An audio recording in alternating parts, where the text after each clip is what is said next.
তোমরা যারা জব নোটিফিকেশনের জন্য অপেক্ষা করেছিলে তোমাদের জন্য আজকে আবারও একটি দারুণ জব নোটিফিকেশন নিয়ে এসেছি, যেখানে টোটাল 12,000 পোস্ট রয়েছে। তো আপনাদের জন্য এটি একটি বিশাল ভ্যাকেন্সি হতে চলেছে।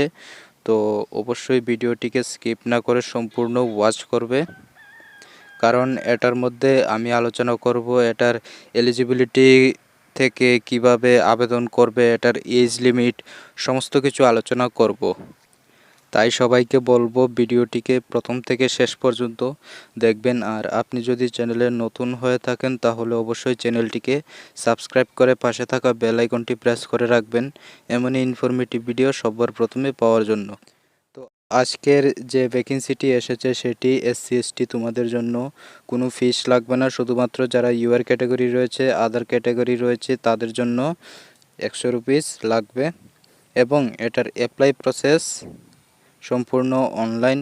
আপনাদের অনলাইনে আবেদন করতে হবে। তারপর চলে আসি আমরা এজ লিমিট। এটার এজ লিমিট রয়েছে, সেটা হলো যারা 18 থেকে 25 বছর তারা আবেদন করতে পারবে, আর যারা 20 থেকে 25 বছর বয়স রয়েছে তারা এসআই পদে আবেদন করতে পারবেন। তো আশা করি তোমরা বুঝতে পেরেছো। এখানে দুইটা পোস্ট নিয়োগ করা হচ্ছে, কনস্টেবল এবং সাব ইন্সপেক্টর। আর এসসি এসটিদের জন্য 5 বছর ও ওবিসিদের জন্য 3 বছরের রিল্যাক্সেশন রয়েছে। এবার দেখব কোন কোন পোস্টে কতটি ভ্যাকেন্সি রয়েছে। কনস্টেবল পদের জন্য 9,000 প্লাস পোস্ট রয়েছে এবং সাব ইন্সপেক্টরের জন্য 3,000 পোস্ট। এটা পরবর্তীকালে বাড়তেও পারে। এটার আবেদন মেল ফিমেল সবাই আবেদন করতে পারবেন। তো অবশ্যই এটা আপনাদের জন্য দারুণ একটি গুড নিউজ। তো চলো দেখিনি এটা কোন ডিপার্টমেন্ট থেকে এই নোটিফিকেশনটি এসেছে। তো দেখুন, এটা হলো আরপিএফ অর্থাৎ রেলওয়ে প্রোটেকশন ফোর্স। এটা 2024-এর একটা দারুণ বাম্পার ভ্যাকেন্সি। তো অবশ্যই আপনারা এই সুযোগটা মিস করবেন না। তো আমি বলছিলাম এটা 12,000 এর উপরে পোস্ট। তো এখানে মোট 12,476টি পোস্ট রয়েছে এবং এটার এডুকেশন কোয়ালিফিকেশন যেটা রাখা হয়েছে সেটি হলো মাধ্যমিক পাস অনলি, অর্থাৎ যারা কনস্টেবল পদে আবেদন করবে তোমাদের জন্য অনলি মাধ্যমিক পাস রাখা হয়েছে এবং যারা যারা গ্র্যাজুয়েশন তারাও আবেদন করতে পারবে। সাব ইন্সপেক্টরের জন্য অবশ্যই গ্র্যাজুয়েশন হতে হবে।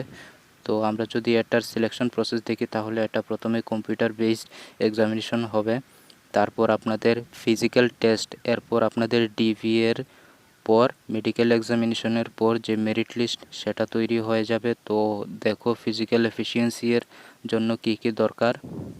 এটার মধ্যে অবশ্যই রানিংয়ের প্রয়োজন হবে। যারা মেল ক্যান্ডিডেট তাদের জন্য 1600 মিটার 5 মিনিট 45 সেকেন্ডে, আর ফিমেলদের জন্য 800 মিটার এর রানিং করতে হবে 3 মিনিট 40 সেকেন্ডে। মেলদের জন্য 14 ফিট লং জাম্প, ফিমেলদের জন্য 9 ফিট হাই জাম্প, মেলসদের জন্য 4 ফিট, ফিমেলসদের 3 ফিট। আর হাইট অ্যান্ড চেস্ট এখানে তোমরা দেখে নিতে পারো। আমি অবশ্যই পিডিএফটা গ্রুপে দিয়ে দেব, নিচে ডেসক্রিপশনে রয়েছে লিঙ্ক।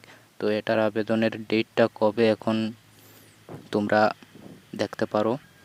অনলাইন অ্যাপ্লাই 2024, অর্থাৎ এটার জন্য অনলাইন অ্যাপ্লাইয়ের ডেট সেটা জানুয়ারি 2024। এর মানে আগামী মাস থেকে এটার আবেদন শুরু হতে যাচ্ছে। তো অবশ্যই ভিডিওটিকে বন্ধুদেরকে শেয়ার করে দেবে। তারপর এটার লাস্ট ডেট সেটা হলো ফেব্রুয়ারি 2024, অর্থাৎ তোমাদের শুধু 1 মাসের সময় দেওয়া হবে। তো আশা করি তোমরা বুঝতে পেরেছো। তো অবশ্যই তোমরা যারা মাধ্যমিক পাস রয়েছো কনস্টেবল পদে আর গ্র্যাজুয়েশন থাকলে সাব ইন্সপেক্টর পদে আবেদন করতে পারবে।